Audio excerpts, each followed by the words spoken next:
ఆంధ్రప్రదేశ్లో విమానాలు ఎక్కడ చూసిన విమానాలు పక్షుల్లాగా ఎగరబోతున్నాయి ఆంధ్రప్రదేశ్లో.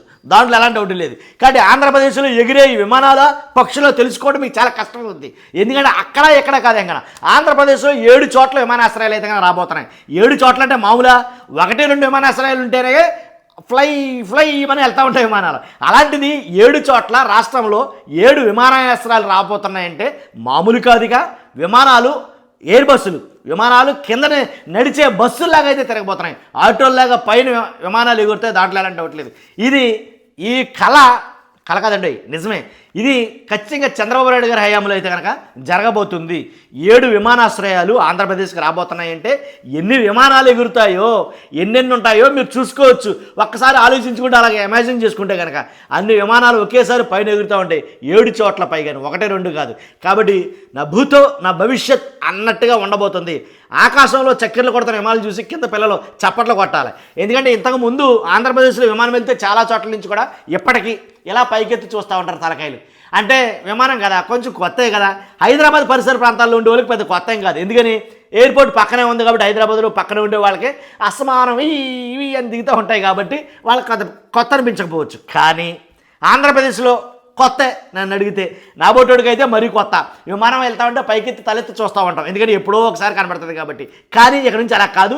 నాలంటోడికి మీలంటోడు కొంతమందికి మ్యాక్సిమం విమానం అనే పరిస్థితి, విమానమా అని అనరు, విమానమేనా అని అంటారు అనమాట.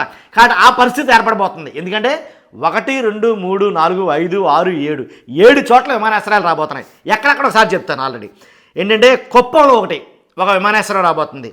తర్వాత దస్తగిరిలో ఒక చోట రాబోతుంది. శ్రీకాకుళంలో 1, తాడేపల్లిగూడెంలో 1, నాగార్జున సాగర్లో 1, తుని అన్నవరం మధ్యలో 1, ఒంగోలులో 1.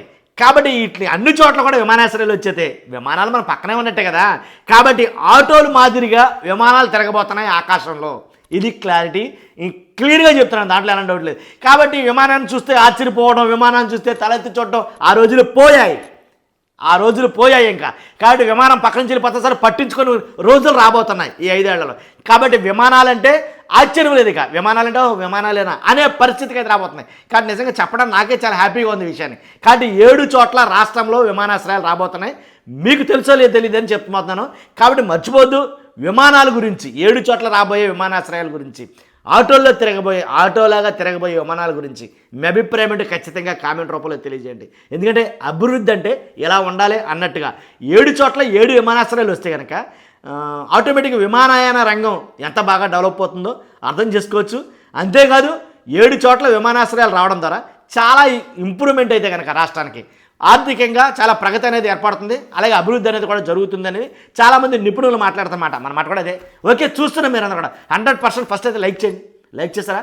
విమానాల కోసమైనా లైక్ చేయాలి. ఎందుకంటే 7 విమానాశ్రయాలు రాబోతున్నాయండి. తర్వాత కొత్తగా మన ఛానల్ చూస్తే పక్కాగా సబ్స్క్రైబ్ చేయండి. మరి ముఖ్యంగా లైక్ చేయండి. Thank you very much.